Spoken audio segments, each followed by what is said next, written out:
Hai, salam sejahtera. Kita bertemu lagi di channel Real Atkins Manner. Channel yang berkongsikan resipi yang diolah mengikut gaya diet Atkins, semestinya untuk pengamal diet Atkins yang sejati, original. Pengamal diet lain ataupun iklim boleh je nak try resipi ni. Resipi yang diolah kali ini adalah ayam masak kari Bangalore original, semestinya mengikut gaya diet Atkins tanpa penggunaan bahan terlarang seperti stevia, gula, madu, santan, yogurt, krima, ajinomoto, sos kilang maupun cube atau stok perasa pasaran. Kalau ada pengamal diet Atkins mengatakan mereka masih mengamalkan yang di atas, yang terlarang, maknanya mereka bukanlah pengamal diet Atkins original. Untuk resipi kari ayam Bangalore original, semestinya saya menggunakan ayam sekar, tapi sekadar 1/4 ekor saja. Kalau nak guna lebih, boleh je.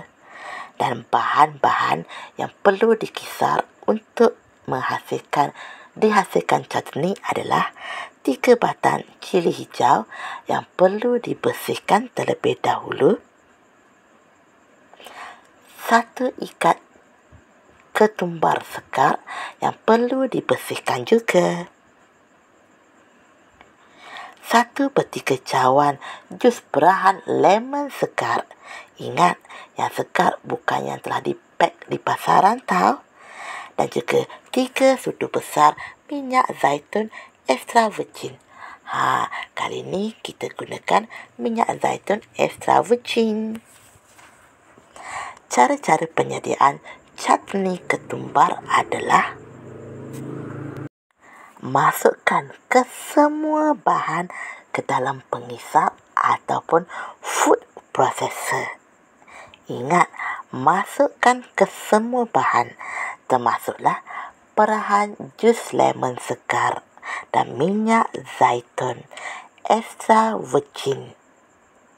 Kisarkan sehingga benar-benar halus, seperti yang saya tunjukkan. Kemudian kita letak ke tepi. Dan bahan tumisan pertama yang perlu disediakan adalah 1 sudu besar talipu. Perlu dibersihkan dan ditoskan ya. 1 sudu teh jintan putih yang mana kita perlu bersihkan dan toskan juga. 1 sudu teh biji ketumbar. Jangan lupa bersihkan juga ya. Manakala bahan tumisan kedua pula terdiri daripada 1 biji bawang Hollands yang perlu dihiris bulat. Ingat, bersihkan dulu sebelum dihiris bulat. Dan juga 5 biji bawang kecil. Kupas kulitnya, bersihkan dan jangan lupa untuk hiriskan bulat juga.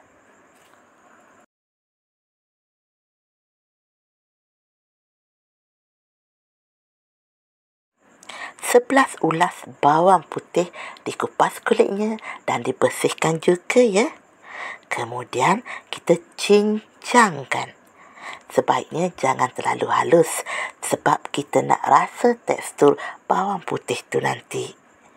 Dan kita juga menggunakan pengganti kepada gula, stevia maupun krima dengan penggunaan atau kisaran 1 biji bawang Hollands yang dikisar bersama-sama minyak zaitun.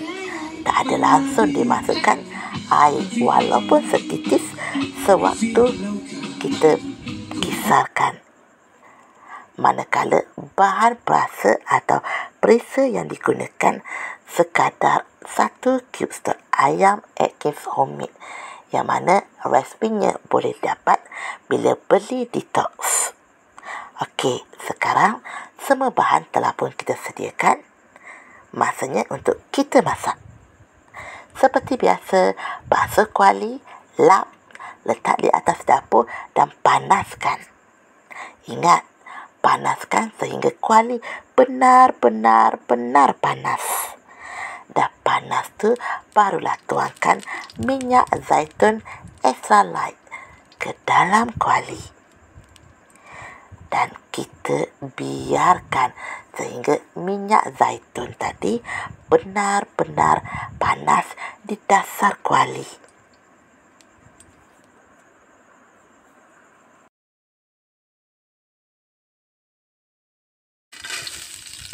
Dah panas minyaknya, barulah masukkan bahan tumisan pertama.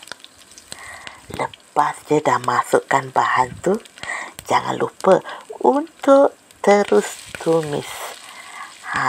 Kita tumis sehingga keperang-perangan dan semerbak baunya.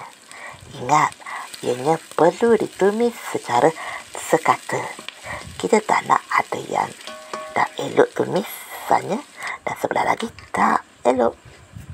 Jadi, perlu dipastikan ianya benar-benar sekata ditumis.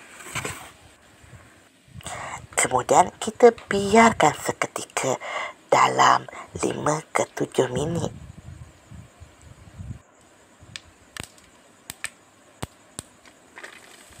Kemudian masukkan bahan tumisan kedua ke dalam kuali yang sama.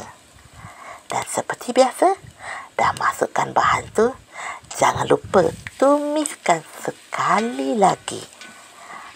Kita tumiskan sehingga kesemua bahan tumisan kedua tadi berubah warna dan semerbak baunya.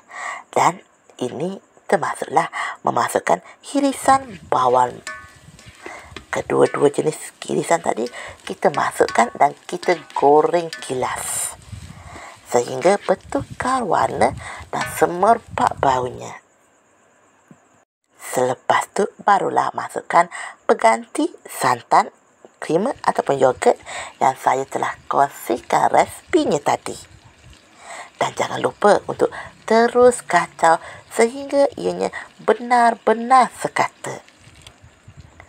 Lepas dah tu, barulah masukkan chutney ketumbar yang kita sediakan.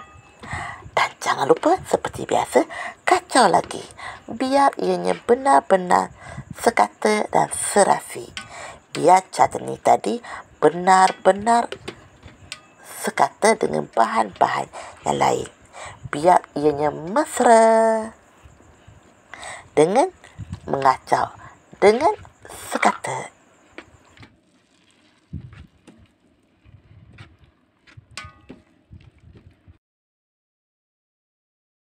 Lepas tu biarkan ianya merenyeh dalam 15 minit.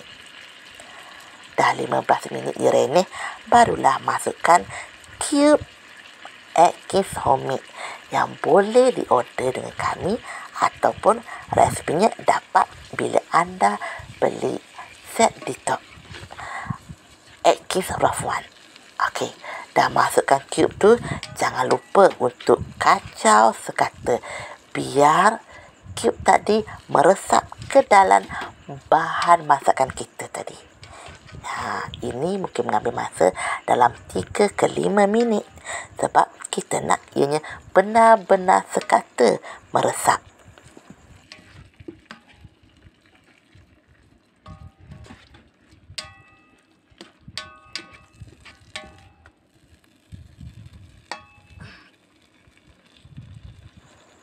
Kita biarkan ianya direnyeh sekali lagi selama 15 minit.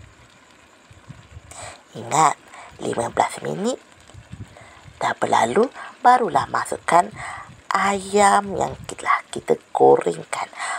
Kalau tak nak gorengkan terlebih dahulu pun tak apa, boleh je masukkan irisan ketelan-ketelan daging ayam tadi.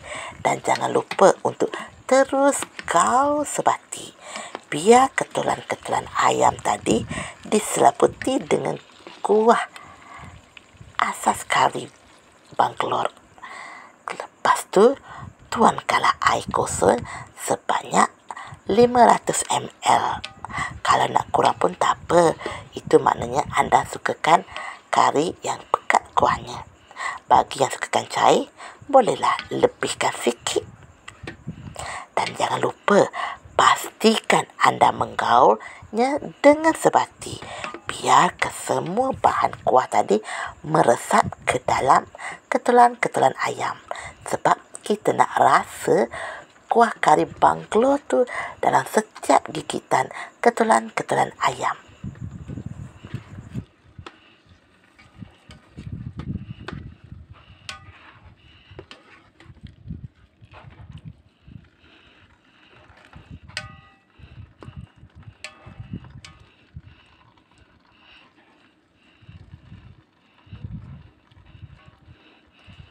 Kita gaul sebati dengan api yang sederhana dalam 25 minit macam tu. Kemudian, kita biarkan ianya merenih selama 15 minit lagi dengan api yang sederhana. Memang, penantian tu satu penyiasaan, tapi itu yang terbaik. Selepas tu, hidangkanlah untuk ahli keluarga dan juga diri sendiri. Jangan lupa untuk minum detox Rafwan selepas 1 jam selesai berbuka puasa ataupun selepas 1 jam menikmati menu makan malam. Set detox boleh diorder di Instagram real_diet_Atkins_Malaysia.